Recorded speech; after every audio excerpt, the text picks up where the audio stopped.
That's a pretty common problem with a lot of Nissan Rogue vehicles. They have U1000 error code, trouble code.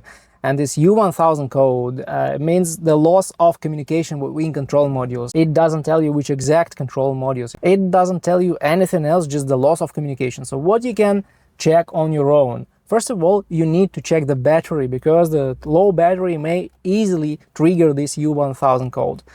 Check the battery with a load tester. This will be the best option, or at least with the multimeter when the car is off, and when the car starts. When the car is off, it should be 12.5 volts. When it starts, it should go up because the alternator starts charging your battery. But anyway, the battery cable connections are very important to check. So if the cable connection, if you can move it, it shouldn't be like that. This is the problem, and you should tighten the connections. You should also clean the connections if they look corroded or contaminated or whatever. And also you should check the ground cable in this car.